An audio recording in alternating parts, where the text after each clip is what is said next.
Hello guys, welcome back to the vlog. So ಇವತ್ತಿನ daily ವ್ಲಾಗ್ಗೆ ನಿಮ್ಮೆಲ್ಲರಿಗೂ ವೆಲ್ಕಮ್. ಇದು ಸಂಡೆಯ ಡೈಲಿ ವ್ಲಾಗ್ ಆಗಿರುತ್ತೆ. ಸೊ ಬೆಳಗ್ಗೆ ಎದ್ದು ನಾನು ಮನೆಯೆಲ್ಲ ಕ್ಲೀನ್ ಮಾಡ್ಕೊಳ್ತಾ ಇದ್ದೀನಿ. ಇನ್ನು ಇವತ್ತಿನ ದಿನ ತುಂಬ ಬ್ಯುಸಿಯಾಗಿರುತ್ತೆ. ನಾವು ರೆಡಿಯಾಗಿ ಹೊರಗಡೆ ಕೂಡ ಬಂದಿದ್ವಿ ಶಾಪಿಂಗ್ ಮಾಡೋಣ ಅಂತ ಹೇಳಿ. ಗ್ರೋಸರೀಸ್ ಎಲ್ಲ ಖಾಲಿಯಾಗಿತ್ತು. ಆಸ್ ಯೂಶುವಲ್ ಗ್ರೋಸರಿ ಶಾಪಿಂಗ್ ಇರುತ್ತಲ್ಲ ವೀಕೆಂಡಲ್ಲಿ, ಅದನ್ನು ಮುಗಿಸ್ಕೊಳ್ಳೋಣ ಅಂತ ಹೇಳಿ ಬಂದಿದ್ದೇವೆ. ನಾನು ಬಂದ ತಕ್ಷಣ ಒಂದಷ್ಟು ನಮ್ಮ ಡೈಲಿ ನೀಡ್ಸ್ ಏನಿರುತ್ತೆ ಅದನ್ನ ತಗೊಳ್ತಾ ಇದ್ದೀನಿ. ಸ್ವಲ್ಪ ಪೂಜಾ ಐಟಮ್ಸ್ ಎಲ್ಲ ಬೇಕಾಗಿತ್ತು. ಇನ್ನು ದೀಪಾವಳಿ ರೀಸೆಂಟ್ ಆಗಿ ಮುಗ್ದಿರೋದ್ರಿಂದ ಇಲ್ಲಿ ದೀಪಗಳನ್ನೆಲ್ಲ ಹಂಗೇನೆ ಡಿಸ್ಪ್ಲೇ ಮಾಡಿದ್ದಾರೆ. ಸೊ ನನಗೆ ಸ್ವಲ್ಪ ಕಾಜಲ್ಲು, ಲಿಪ್ಸ್ಟಿಕ್ಕು ಅದೆಲ್ಲ ಖಾಲಿ ಆಗ್ಬಿಟ್ಟಿತ್ತು. ಪಾಪು ಕೂಡ ಸ್ಕೂಲ್ ಸ್ಟಾರ್ಟ್ ಮಾಡಿದ್ದಾಳೆ, ಅವಳಿಗೂ ಕಣ್ಕಪ್ಪೆಲ್ಲ ಬೇಕಾಗಿತ್ತು. ಸೊ ಹಂಗಾಗಿ ಅದನ್ನೆಲ್ಲ ತಗೊಳ್ಳೋಣ ಅಂತೇಳಿ ಬಂದಿದ್ದೀನಿ. ಜೊತೆಯಲ್ಲಿ ಹಸ್ಬೆಂಡು ಕೂಡ ಬಂದಿದ್ದಾರೆ, ಪಾಪನು ಕೂಡ ಬಂದಿದ್ದಾರೆ. ಅದನ್ನ ಮುಗಿಸ್ಕೊಂಡು ಸ್ವಲ್ಪ ವೆಜಿಟೇಬಲ್ ಎಲ್ಲ ಶಾಪ್ ಮಾಡಿಕೊಂಡು ಆಫ್ಟರ್ನೂನ್ ಆಗಿಬಿಟ್ಟಿತ್ತು ಅಷ್ಟರಲ್ಲಿ. ಸೊ ಹಾಗಾಗಿ ಊಟ ಮಾಡ್ಕೊಳ್ಳೋಣ ಅಂತ ಹೇಳಿಬಿಟ್ಟು ನಾವು ಇಲ್ಲಿ ಒಂದು ಇಂಡಿಯನ್ ರೆಸ್ಟೋರೆಂಟಲ್ಲಿ ಸೌತ್ ಇಂಡಿಯನ್ ಮತ್ತು ನಾರ್ತ್ ಇಂಡಿಯನ್ ಎರಡು ಮೀಲ್ಸ್ನ ಆರ್ಡರ್ ಮಾಡ್ಕೊಂಡಿದ್ದೀವಿ. ನಾನು ಸೌತ್ ಇಂಡಿಯನ್ ಮೀಲ್ಸ್ ತೊಗೊಂಡಿದ್ದೀನಿ. ಮೂಲಂಗಿ ಸಾಂಬಾರ್ ಜೊತೆ ರೈಸು, ತಿಳಿ ಸಾಂಬಾರೆಲ್ಲ ಕೊಟ್ಟಿದ್ರು. ನನ್ನ ಹಸ್ಬೆಂಡ್ ನಾರ್ತ್ ಇಂಡಿಯನ್ ಮೀಲ್ಸ್ ತೊಗೊಂಡಿದ್ರು. ಸೊ ಅದನ್ನೆಲ್ಲ ಮುಗಿಸ್ಕೊಂಡು ಗ್ರೋಸರೀಸ್ನೆಲ್ಲ ಶಾಪ್ ಮಾಡಿಕೊಂಡು ನಾವು ಮನೆಗೆ ಬಂದ್ವಿ. ಸೊ ನಾನು ಇವಾಗ ಗ್ರೋಸರೀಸ್ನೆಲ್ಲ ತೊಗೊಂಡ್ಬಂದಿದ್ದೀನಲ್ಲ ಅದನ್ನ ಸೆಟಪ್ ಮಾಡಬೇಕು. ಬೇಗ ತೆಗೆದಿಟ್ಬಿಟ್ಟು ಮತ್ತೆ ಈವ್ನಿಂಗ್ ಟೈಮಲ್ಲಿ ರೆಡಿ ಆಗಬೇಕು. ಫ್ರೆಂಡ್ ಒಬ್ಬರು ಡಿನ್ನರ್ಗೆ ಇನ್ವೈಟ್ ಮಾಡಿದ್ದಾರೆ ನೈಟು. ಸೊ ಒಂದು ಇಂಡಿಯನ್ ರೆಸ್ಟೋರೆಂಟಲ್ಲಿ ಡಿನ್ನರ್ ಮಾಡೋಣ ಅಂತೇಳಿ ಪ್ಲ್ಯಾನ್ ಮಾಡಿದ್ದೀವಿ, ಸಂಡೇ ಆಗಿರೋದ್ರಿಂದ. ಸೊ ಹಾಗಾಗಿ ಈ ಥಿಂಗ್ಸ್ ಎಲ್ಲ ಏನೇನಿದೆಯಲ್ಲ ಇದನ್ನೆಲ್ಲ ನಾನು ಫಟಾಫಟ್ ಅಂತ ಬೇಗ ಎತ್ತಿಟ್ಬಿಟ್ಟು ಮತ್ತೆ ರೆಡಿ ಕೂಡ ಆಗಬೇಕು. ಇದು ಅನ್ಎಕ್ಸ್ಪೆಕ್ಟೆಡ್ ಆಗಿತ್ತು. ಸೊ ಹಾಗಾಗಿ ಬೇಗ ರೆಡಿ ಆಗಬೇಕು. ಹಾಗಾಗಿ ತರಕಾರಿ, ಗ್ರೋಸರೀಸು, ಡೈಲಿ ನೀಡ್ಸ್ ಎಲ್ಲ ಏನೇನು ಬೇಕು ಅದನ್ನೆಲ್ಲದನ್ನು ಬೇಗ ಎತ್ತಿಟ್ಕೊಳ್ತಾ ಇದ್ದೀನಿ. ನನಗೆ ಎಣ್ಣೆಗಳು ಸಹ ಖಾಲಿಯಾಗಿತ್ತು. ಸೊ ಹಾಗಾಗಿ ನಾನು coconut oil, sesame oil, mustard oil ಇದೆಲ್ಲ ನಾನು ಕುಕ್ಕಿಂಗ್ಗೆ ಯೂಸ್ ಮಾಡ್ತೀನಿ. ಇದೆಲ್ಲ ಕೋಲ್ಡ್ ಕಂಪ್ರೆಸ್ಡ್ ಇರುತ್ತಲ್ಲ ಆ ಥರ ಆಯಿಲು. ಸೊ ಹಾಗಾಗಿ ಅವನ್ನು ಕೂಡ ತಲೆಗೂ ಆಗಬೇಕು ಹಚ್ಚೋದಕ್ಕೆ, ಮತ್ತು ಕುಕಿಂಗ್ ಕೂಡ ಪರ್ಪಸ್ ಆಗಬೇಕು ಅಂತ ಹೇಳಿ ಎಣ್ಣೆಗಳನ್ನು ಕೂಡ ನಾನು ಪರ್ಚೇಸ್ ಮಾಡ್ಕೊಂಡು ಬಂದಿದ್ದೀನಿ. ಇನ್ನು ಎಲ್ಲ ಗ್ರೋಸರೀಸ್ ಎಲ್ಲ ಸೆಟಪ್ ಮಾಡಿ ಎತ್ತಿಟ್ಟು ಆದಮೇಲೆ ನಾನು ತರಕಾರಿಗಳನ್ನೆಲ್ಲ ಒಂದೊಂದೇ ಬಾಕ್ಸಲ್ಲಿ ಹಾಕ್ತಾ ಇದ್ದೀನಿ. ನಾನು ಇಂಡಿಯನ್ ಮೇಶೋಯಿಂದ ಈ ಬಾಕ್ಸ್ಗಳನ್ನೆಲ್ಲ ಆರ್ಡರ್ ಮಾಡಿ ತರಿಸ್ಕೊಂಡಿದ್ದೆ. ಸೊ ಅದೇ ಬಾಕ್ಸ್ಗಳ ಲಿಂಕನ್ನು ಕೂಡ ನಾನು ಡಿಸ್ಕ್ರಿಪ್ಷನ್ ಬಾಕ್ಸಲ್ಲಿ ಹಾಕಿದ್ದೀನಿ. ಈಗ ಪ್ರೀವಿಯಸ್ ಆಲ್ರೆಡಿ ಅಪ್ಲೋಡ್ ಮಾಡಿರುವಂಥ ವಿಡಿಯೋದಲ್ಲಿ ಈ ಬಾಕ್ಸ್ಗಳು ಮತ್ತು ಸ್ಮಾಲ್ ಫ್ರಿಡ್ಜಲ್ಲಿ ನಾವು ವೆಜಿಟೇಬಲ್ ಯಾವ ಥರ ಆರ್ಗನೈಸ್ ಮಾಡ್ಬೋದು ಅಂತ ಹೇಳಿ ಒಂದು ವ್ಲಾಗ್ನ ಅಪ್ಲೋಡ್ ಮಾಡಿದ್ದೆ ಪ್ರೀವಿಯಸ್ಸು. ಆ ವ್ಲಾಗಲ್ಲಿ ಈ ಬಾಕ್ಸ್ಗಳನ್ನೆಲ್ಲ ತೋರಿಸಿದ್ದೀನಿ. ಅದಾದಮೇಲೆ ಅದ್ರ ಲಿಂಕನ್ನು ಕೂಡ ನಾನು ಡಿಸ್ಕ್ರಿಪ್ಷನ್ ಬಾಕ್ಸಲ್ಲಿ ಹಾಕಿದ್ದೀನಿ. ನಿಮಗೆ ಈ ಥರ ಫ್ರಿಡ್ಜಲ್ಲಿ ಆರ್ಗನೈಸ್ ಮಾಡೋ ಬಾಕ್ಸಸ್ ಏನಾದರೂ ಬೇಕಂದ್ರೆ ನೀವು ಆ ಲಿಂಕನ್ನ ಕ್ಲಿಕ್ ಮಾಡಿದ್ರೆ ನೀವು ಡೈರೆಕ್ಟಾಗಿ ಇಂಡಿಯಾದಿಂದ ಬೈ ಮಾಡ್ಕೊಳ್ಬೋದು. ಸೊ ನಾನು ಇಲ್ಲಿ ಬ್ರಿಂಜಲ್ಲು ಮತ್ತು ಅವರೆಕಾಯಿ, ಸೀಸನಲಿ ತರಕಾರಿಗಳೇನಿರುತ್ತೆ ಅದನ್ನೆಲ್ಲ ಶಾಪ್ ಮಾಡ್ಕೊಂಡು ಬಂದಿದ್ದೆ. ಸೊ ಅದನ್ನೆಲ್ಲ ಬಾಕ್ಸಲ್ಲಿ ಹಾಕಿ ಎತ್ತಿಟ್ಕೊಳ್ತಾ ಇದ್ದೀನಿ. ಇನ್ನು ಹೂಕೋಸನ್ನ ನಾವು ಹಿಂಗೆ ಇಡೋದಕ್ಕೆ ಆಗಲ್ಲ. ಹೂಕೋಸು ತಂದರೆ ನಾವು ನೀಟಾಗಿ ಕಟ್ ಮಾಡಿ ಅದರಲ್ಲಿ ಹುಳ ಇದೆಯಾ ಅಂತ ಚೆಕ್ ಮಾಡಿ ಅದನ್ನೆಲ್ಲ ಕ್ಲೀನ್ ಮಾಡಿಬಿಟ್ಟು ಎತ್ತಿಡ್ಬೇಕಾಗತ್ತೆ ಬಾಕ್ಸಲ್ಲಿ ಹಾಕ್ಬಿಟ್ಟು. ಪಾಪುನು ಸ್ಕೂಲ್ ಸ್ಟಾರ್ಟ್ ಮಾಡ್ಕೊಂಡಿದ್ದಾಳೆ, ಮತ್ತು ಹಸ್ಬೆಂಡ್ ಕೂಡ ಇವಾಗ ಡೈಲಿ ರೆಗ್ಯುಲರ್ ಆಫೀಸ್ ಇರುತ್ತೆ.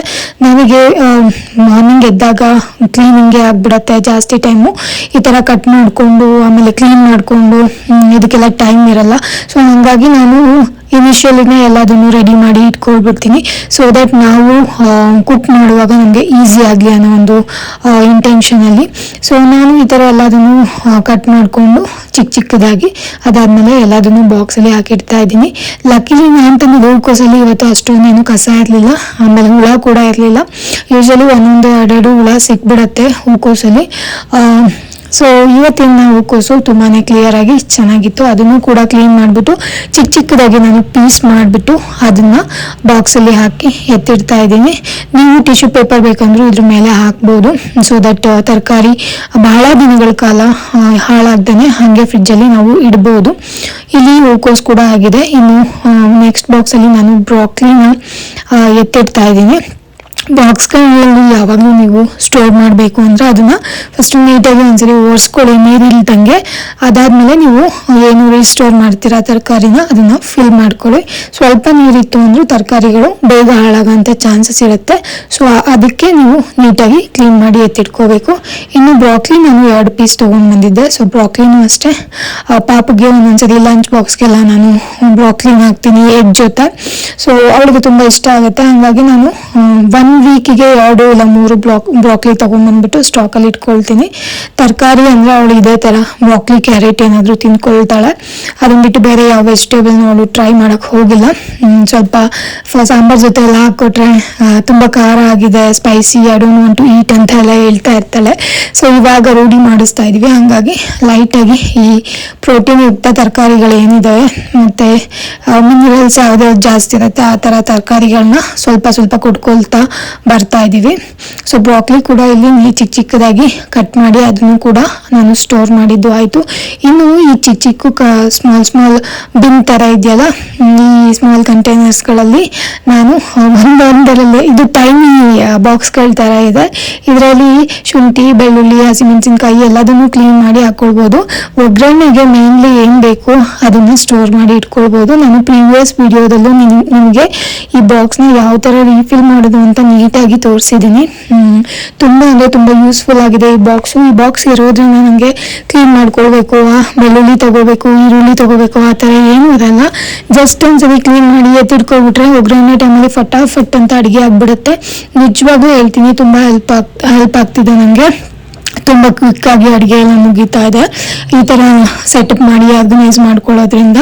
ನಾನು ಈ ಸರಿ ಶಾಲೆಟ್ಸ್ನ ತೊಗೊಂಡ್ಬಂದಿದ್ದೆ, ಚಿಕ್ಕ ಈರುಳ್ಳಿ. ಸೊ ಅದನ್ನು ಕೂಡ ಈ ಬಾಕ್ಸಲ್ಲಿ ಹಾಕಿ ಎತ್ತಿಟ್ಕೊಳ್ತಾ ಇದ್ದೀನಿ. ಸೊ ನೋಡಿ ಎಷ್ಟು ಬೇಗ ಕೂಡ ಆಗೋಯ್ತು ಅಲ್ವಾ. ಇನ್ನು ಐಸ್ ಫ್ರಿಡ್ಜಲ್ಲಿ ದೊಡ್ಡ ಒಂದು ಸ್ವಲ್ಪ ಜಾಗ ಇರುತ್ತಲ್ಲ ಬಾಕ್ಸು, ಅದರಲ್ಲಿ ನಾನು ಈ ಥರ ಲೂಸಾಗಿ ಟೊಮೊಟೊ ಹಣ್ಣು ಮತ್ತು ಆಲೂಗೆಡ್ಡೆ ಏನಾದರೂ ಇದ್ರೆ ಹಾಕ್ಬಿಡ್ತೀನಿ. ಯೂಶಲಿ ಆಲೂಗೆಡ್ಡೆನ ಫ್ರಿಡ್ಜಲ್ಲಿ ಇಡಬಾರ್ದು. ಬಟ್ ನಾನು ಸ್ವಲ್ಪ ಜಾಸ್ತಿ ಸ್ಪೇಸ್ ಇತ್ತು ಅಂದರೆ ಟೊಮೊಟೊ ಹಣ್ಣು, ಆಲೂಗೆಡ್ಡೆ ಎಲ್ಲ ಹಾಕ್ಬಿಡ್ತೀನಿ. ಈ ಸರಿ ನಾನು ಹಸಿರು ಟೊಮೊಟೊ ತೊಗೊಂಬಂದಿದ್ದೀನಿ, ಗ್ರೀನ್ ಟೊಮೊಟೊ. ಅದು ಚಟ್ನಿಗೆಲ್ಲ ಚೆನ್ನಾಗಿರುತ್ತೆ ಅಂತ ಹೇಳಿ ಸ್ವಲ್ಪ ಹಾಳಾಗಿರೋ ಥರ ಇತ್ತು, ಬಟ್ ಇಟ್ಸ್ ಓಕೆ ಅಂತ ಹೇಳಿ ತೊಗೊಂಬಂದಿದ್ದೀನಿ. ಲಾಸ್ಟ್ ಟೈಮ್ ಕೂಡ ತೊಗೊಂಬಂದಿದ್ದೆ. ರೆಸಿಪಿ ಮಾಡಿದ್ರೆ ಖಂಡಿತ ಅಪ್ಲೋಡ್ ಮಾಡ್ತೀನಿ ನಾನು.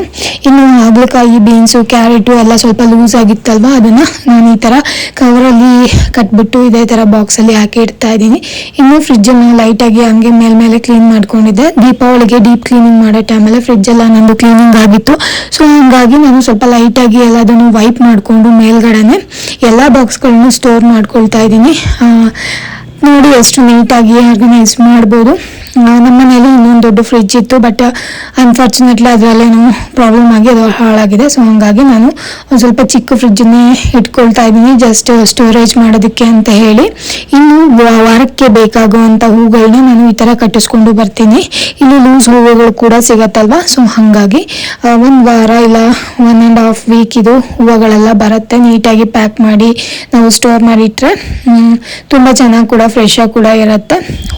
ಹೂವಿಂದು ಆಯ್ತಲ್ವಾ, ಇವಾಗ ಪಾಪಗೆ ಸ್ಕೂಲ್ಗೆ ಹಣ್ಣುಗಳು ಎಲ್ಲ ಬೇಕಾಗತ್ತೆ. ಕೆಲವೊಂದ್ಸರಿ ಹಸ್ಬೆಂಡ್ ಬಾಕ್ಸ್ಗಳಿಗೂ ಕೂಡ ನಾನು ಹಣ್ಣುಗಳನ್ನ ಫಿಲ್ ಮಾಡ್ತೀನಿ ಸ್ನ್ಯಾಕ್ಸ್ ಥರ. ಸೊ ಹಾಗಾಗಿ ಗ್ರೇಪ್ಸು ಮತ್ತು ಆ್ಯಪಲು, ಪಾಮಗ್ರಾನೇಟು, ಗೋವಾ ಇದೆಲ್ಲ ಸೀಸನಲ್ಲಿ ಏನೇನು ಸಿಗುತ್ತೆ ಎಲ್ಲ ಹಣ್ಣುಗಳನ್ನ ತೊಗೊಂಬಂದು ಆಲ್ಮೋಸ್ಟ್ ಸ್ಟೋರ್ ಮಾಡ್ತೀನಿ. ಗೋವಾ ಲಾಸ್ಟ್ ವೀಕ್ ತೊಗೊಂಬಂದಿದ್ದು, ಸೊ ಅದನ್ನು ಹಾಗೆ ಇದೆ, ಅದನ್ನು ಕೂಡ ಫಿನಿಶ್ ಮಾಡಬೇಕು ಇವಾಗ. ಇನ್ನು ಈರುಳ್ಳಿ, ಚಿಕ್ಕ ಈರುಳ್ಳಿನೂ ತೊಗೊಂಡ್ಬಂದಿದೆ. ಇನ್ನು ದೊಡ್ಡ ಈರುಳ್ಳಿ ಮತ್ತು ಬೆಳ್ಳುಳ್ಳಿ ಕೂಡ ತೊಗೊಂಡ್ಬಂದಿದ್ದೀನಿ. ಸೊ ಅದನ್ನು ಈ ಥರ ಒಂದು ಸ್ಟ್ಯಾಂಡಲ್ಲಿ ಹಾಕ್ಬಿಟ್ಟು ಸಪ್ರೇಟ್ ಮಾಡಿ ಅದನ್ನು ಕೂಡ ಇಡ್ತಾ ಇದ್ದೀನಿ. ಇನ್ನು ಪಲ್ಯಕ್ಕೆ ಅಂತ ಹೇಳಿ ಕಾಳುಗಳು ಬೇಕಾಗಿರುತ್ತಲ್ಲ, ಅದು ಲೂಸ್ ಕಾಳುಗಳನ್ನ ನಾನು ಮೊದಲೇ ರೆಡಿ ಮಾಡಿ ಎಲ್ಲದನ್ನು ಈ ಥರ ಕವರಲ್ಲಿ ಹಾಕ್ಬಿಟ್ಟು ಎತ್ತಿಡ್ತಾ ಇದ್ದೀನಿ. ಇದರಲ್ಲಿ ಬಿಡಿಸಿರೋವಂಥ ಅವರೆಕಾಳು, ಆಮೇಲೆ ಅಲಸಂದೆ ಕಾಳು ಮತ್ತು ಬಟಾಣಿ ಕಾಳು ಎಲ್ಲ ಇದೆ. ಸೊ ಟೈಮ್ ಇದ್ದರೆ ನಾವು ಈ ಥರ ಬಿಡ್ಸ್ ಕೂಡ ಕವರಲ್ಲಿ ಹಾಕಿ ಇಟ್ಕೊಳ್ಬೋದು. ಇನ್ನು ಹಸಿಮೆಣಸಿನ್ಕಾಯಿ ಅದನ್ನು ಕೂಡ ಈ ಕಾಳು ಜೊತೆ ಹಾಕಿ ಇಡ್ತಾ ಇದ್ದೀನಿ. ಕೋಸು ನಾನು 2 ಹೂಕೋಸನ್ನ ತೊಗೊಂಬಂದಿದ್ದೆ. ಇದು ಒಂದ್ಸರಿ ಪಲ್ಯಕ್ಕೆ ನಮ್ಮ ಮನೇಲಿ ಬರುತ್ತೆ. ಇನ್ನು ಬೀಟ್ರೋಟು ಅಷ್ಟೇ 2 ಬೀಟ್ರೋಟ್ ತೊಗೊಂಬಂದಿದ್ದೆ. ಅದನ್ನು ಕೂಡ ಈ ಥರ ಕವರಲ್ಲಿ ಕಟ್ಬಿಟ್ಟು ಸಪ್ರೇಟಾಗಿ ಇಡ್ತಾ ಇದ್ದೀನಿ. ಇನ್ನು ಕೊತ್ತಂಬರಿ ಸೊಪ್ಪು ನಾನು ಈ ಥರ ಬುಡನ ಕಟ್ ಮಾಡಿಬಿಟ್ಟು ಅದನ್ನು ಒಂದು ಸ್ಮಾಲ್ ಸ್ಮಾಲ್ ಬಿನ್ ಥರ ಕೊಟ್ಟಿದ್ದಾರೆ ಫ್ರಿಜ್ ಆರ್ಗನೈಸ್ ಮಾಡೋ ಬಾಕ್ಸಲ್ಲಿ. ಸೊ ಅದಕ್ಕೆ ಸ್ವಲ್ಪ ನೀರು ಹಾಕ್ಬಿಟ್ಟು ಅದರಲ್ಲಿ ಡಿಪ್ ಮಾಡಿ ಇಡ್ತಾ ಇದ್ದೀನಿ. ಈ ಥರ ಇಡೋದ್ರಿಂದ ತುಂಬ ದಿನಗಳ ಕಾಲ ಅದು ಬಾಳಿಕೆಗೆ ಬರುತ್ತೆ. ನಾನು ಕೊತ್ತಂಬರಿ ಸೊಪ್ಪು ಮತ್ತು ಪುದೀನ ಸೊಪ್ಪನ್ನ ಯಾವ ಥರ ಸ್ಟೋರ್ ಮಾಡಬೇಕು ಸಿಂಪಲ್ ಆಗಿ ಬಹಳ ದಿನಗಳ ಕಾಲ ಬರೋ ಥರ ಅಂತ ಹೇಳಿ ಆಲ್ರೆಡಿ ವಿಡಿಯೋದಲ್ಲಿ ಅಪ್ಲೋಡ್ ಮಾಡಿ ತೋರಿಸಿದ್ದೀನಿ. ಪ್ರೀವಿಯಸ್ ವಿಡಿಯೋದಲ್ಲಿ ನೋಡಿಲ್ಲ ಅಂದರೆ ಒಂದ್ಸರಿ ಚೆಕ್ ಮಾಡಿ. ಆ್ಯಂಡ್ ಇಲ್ಲಿ ವೀಕಿಗೆ ಬೇಕಾಗಿರುವಂಥ ಎಲ್ಲ ತರಕಾರಿಗಳು, ಹೂವು, ಪೂಜೆಗೆ ಬೇಕಾಗಿರುವಂಥ ಹಣ್ಣು, ಹೂವು ಮತ್ತು ಮೊಸರು ಎಲ್ಲ ಕೂಡ ನಾನು ಸ್ಟೋರ್ ಮಾಡಿ ಇಟ್ಟಿದ್ದೀನಿ. ಸೊ ಈ ಥರ ಆರ್ಗನೈಸ್ ಮಾಡ್ಕೊಂಡ್ಬಿಟ್ರೆ ನಮಗೂ ಕೂಡ ಅರ್ಧ ಟೆನ್ಷನ್ ಕಮ್ಮಿ ಆಗುತ್ತೆ. ಅಡುಗೆ ಮತ್ತು ತಿಂಡಿ ಮಾಡೋ ಟೈಮಲ್ಲಿ ಅದೆಲ್ಲಿದೆ ಇದೆಲ್ಲಿದೆ ಅಂತ ಹುಡ್ಕೋಂಥ ಅವಶ್ಯಕತೆ ಇರಲ್ಲ. ಫೈನಲ್ ಆಗಿ ನಾನು ಹಣ್ಣಿನ ಬಾಸ್ಕೆಟನ್ನು ಇಟ್ಬಿಟ್ಟು ಗ್ರೋಸರಿ ಸೆಟಪ್ ಏನಿದೆ ಅದನ್ನ ಮುಗಿಸಿ ಕಂಪ್ಲೀಟ್ ಮಾಡಿದ್ದೀನಿ. ಇನ್ನು ಈವ್ನಿಂಗ್ ಟೈಮಲ್ಲಿ ನಾವು ಈ ರೆಸ್ಟೋರೆಂಟಿಗೆ ಊಟಕ್ಕೆ ಅಂತೇಳಿ ಬಂದಿದ್ದೀವಿ. ಇದು ಒಂದು ಇಂಡಿಯನ್ ರೆಸ್ಟೋರೆಂಟು. ಇಲ್ಲಿ liver fry, chicken kebab, parotta, chicken curry, prawns recipe ಎಲ್ಲ ತುಂಬ ಚೆನ್ನಾಗಿ ಮಾಡ್ತಾರೆ ಡಿಶಸ್ ಎಲ್ಲ. ಸೊ ನಾವು ಟ್ರೈ ಮಾಡೋಣ ಅಂತ ಹೇಳಿ ಬಂದಿದ್ದೀವಿ. ಪಾಪು ಏನೋ ಜ್ಯೂಸ್ ಆರ್ಡರ್ ಮಾಡ್ಕೊಂಡಿದ್ದಾಳೆ, ಶಿಯಾ ಸೀಡ್ಸ್ನೆಲ್ಲ ಹಾಕ್ಬಿಟ್ಟು. ಸೊ ಅವಳು ಇದನ್ನು ಫಿನಿಶ್ ಮಾಡ್ತಾಳೆ. ನೋಡೋದಕ್ಕೂ ತುಂಬ ಕಲರ್ಫುಲ್ ಆಗಿತ್ತು, ಬಟ್ ಏನಂತ ಗೊತ್ತಿಲ್ಲ ನಮಗೆ. ಸೊ ಇದೊಂಥರ ಕಾಂಪ್ಲಿಮೆಂಟ್ರಿ ಥರ ಜ್ಯೂಸ್ ಏನೋ ಕೊಟ್ಟಿದ್ದಾರೆ ಅವರು. ನೆಕ್ಸ್ಟು ಕಬಾಬ್ನ ಆರ್ಡರ್ ಮಾಡ್ಕೊಂಡಿದ್ದೀವಿ ನಾವು. ಕಬಾಬ್ ತುಂಬ ಟೇಸ್ಟಿಯಾಗಿರುತ್ತೆ. ನಾನು ಲಿವರ್ ಇರುತ್ತಲ್ಲ, ಲಿವರ್ ಫ್ರೈನ ಮಸಾಲ ಆರ್ಡರ್ ಮಾಡ್ಕೊಂಡಿದ್ದೀನಿ. ನನ್ನ ಹಸ್ಬೆಂಡು ಪರೋಟ ಮತ್ತು ಸ್ವಲ್ಪ ಪ್ರಾನ್ಸ್ ಎಲ್ಲ ಆರ್ಡರ್ ಮಾಡ್ಕೊಂಡಿದ್ದಾರೆ. ಇನ್ನು ನಮ್ಮ ಜೊತೆ ಬಂದಿದ್ರಲ್ಲ ಅವರು ಕೂಡ ಪರೋಟಾನೇ ಟ್ರೈ ಮಾಡ್ತಿದ್ರು. ಚಿಕನ್ ಕರಿ, ಪ್ರಾನ್ಸು, ಕಬಾಬು, ಲಿವರ್ ಫ್ರೈ ಎಲ್ಲ ಅವ್ರಿಗೆ ತುಂಬ ಇಷ್ಟ ಆಯಿತು. ಸೊ ಅವರು family, husband and wife. So ಅವರು ಕೂಡ ನಮ್ಮ ಜೊತೆ ಜಾಯಿನ್ ಆಗಿಬಿಟ್ಟು ಡಿನ್ನರ್ ಮುಗಿಸ್ಕೊಳ್ತಾ ಇದ್ದಾರೆ. ಸೊ ಗೈಸ್, ಇದಾಗಿತ್ತು ಇವತ್ತಿನ ವ್ಲಾಗ್. ನಾನು ಇವತ್ತಿನ ವ್ಲಾಗ್ನ ಇಲ್ಲಿಗೆ ಮುಗಿಸ್ತಾ ಇದ್ದೀನಿ. ಇನ್ನು ಮುಂದಿನ ವ್ಲಾಗಲ್ಲಿ ಮತ್ತೆ ಸಿಗೋಣ. Until that keep watching Nishu's Kannada. Video ಇಷ್ಟ ಆದರೆ ಲೈಕ್ ಮಾಡಿ ಮತ್ತು ಸಬ್ಸ್ಕ್ರೈಬ್ ಕೂಡ ಮಾಡಿ. Thank you for watching. ಮತ್ತೆ ಸಿಗೋಣ.